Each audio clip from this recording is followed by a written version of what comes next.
Hello everybody, welcome back to my channel Learn English with Yasvi. So today we are going to do chapter 10 An Alien Hand part 3.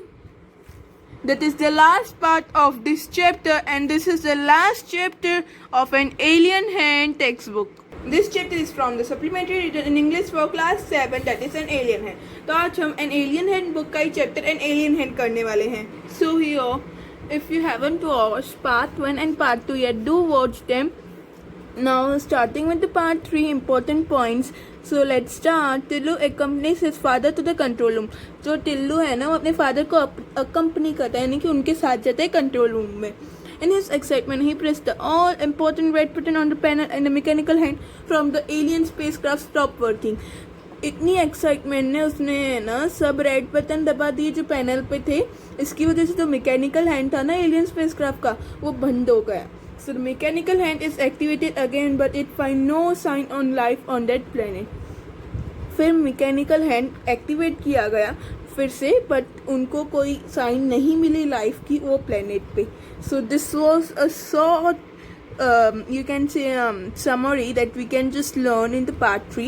Let's start with the paragraph reading and the explanation. So it was a red letter day in Tillu's life, the day he was waiting for. यानी कि टिल्लू की life का अच्छा दिन था. ये दिन उसको बहुत ये दिन का उसको बहुत इंतज़ार था. For his father had at last taken him to the control room. तो फाइनली उसके फादर उसको कंट्रोल रूम में लेके गए. From here he could see the alien spacecraft on his TV screen. यानी कि इधर से वो alien spacecraft को देख सकता था TV screen पे. So what a funny looking thing, Daddy. What do it contain? Tillu asked. So ये funny looking thing क्या है पप्पा और ये क्या contain करती है टिल्लू ने पूछा. So his father shook his head. Can't say for sure. So we are not allowed to observe it from far. So but we can control ordered parts and can access our power if it is up to any mischief. यानी कि उसके father ऐसे अपना head सुक करके बोलते हैं कि अभी तो कुछ श्योर नहीं है, हम लोग उसको ऑब्जर्व कर रहे हैं और अगर वो कुछ भी मिसचीव करता है यानी कि शरारत करता है तो हम लोग उसको पावर में ले सकते हैं. So he pointed to an impressive panel with several colour button on it. Tillu look at them wistfully. यानी कि टिल्लू को वो काफ़ी इम्प्रेसिव लगा पैनल और वो उस पर काफ़ी बटन्स थे और उसके पापा उधर उसको दिखाने लगे. So look it do something, Daddy. Tillu suddenly noted some movement in the spacecraft. Others in the control room saw it too. All eyes were now glued to the screen. यानी कि अभी वो बोलता है पप्पा इधर देखो इधर कुछ है और टिल्लू ने नोटिस किया कि कुछ मूवमेंट हो रही है स्पेसक्राफ्ट में और जो अदर कंट्रोल रूम के जो दूसरे कंट्रोल रूम के जो मेंबर्स हैं उन्होंने भी नोट किया और सबकी आईज यानी कि एक ग्लू की तरह वो स्क्रीन पे चिपकी रही यानी कि सब लोग वो स्क्रीन को देखते रहे अभी क्या होगा. So the mechanical hand was emerging from the spacecraft. जो स्पेसक्राफ्ट था ना उसमें से एक मैकेनिकल हैंड निकल रहा था. So it was approaching the surface of the planet.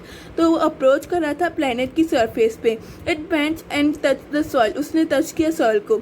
What was it up to? सब लोग सोचने लगे भी क्या करने वाला है. So people crowded toward the screen for a closer look. तो सब लोग आगे जाने लगे स्क्रीन के एक अच्छी तरह से लुक लेने के लिए.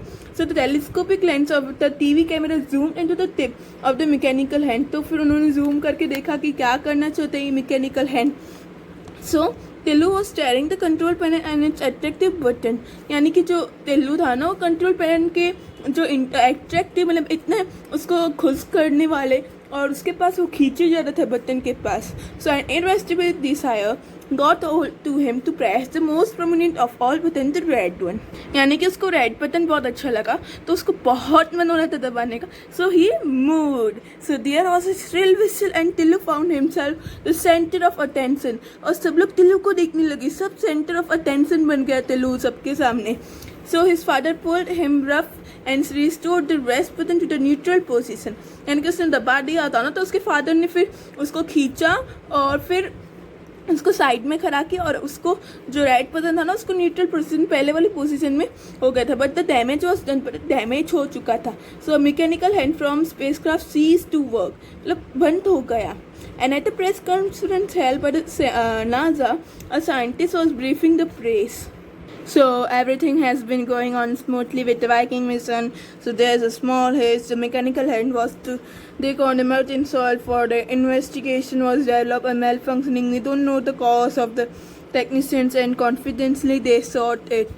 तो बताने लगा नासा कि इतना स्मूथली सब चल रहा था, कुछ प्रॉब्लम नहीं हो रही थी, पर अभी जो मैकेनिकल हैंड डिक आउट करना चाहता था ना मार्टियन सोइल एग्जामिनेशन के लिए, वो अभी बंद हो गया. हमको पता नहीं क्या टेक्नीशियन फॉल्ट आया है, कुछ कॉन्फिडेंस से हम लोग सॉर्ट आउट नहीं कर सकते. एंड साथ so it is shortly, so by mistakenly I pronounced like that, and shortly after there was another press release from NASA. So दूसरी information भी मिली NASA के थ्रू. क्या मिली वो? The mechanical hand is working again thanks to the effort of our technicians. यानी कि जो mechanical hand था ना फिर से वर्क करने लगा है. हमारे टेक्नीशियंस को थैंक है, उनके एफर्ट को थैंक्स है. And the soil samples are being collected and examined.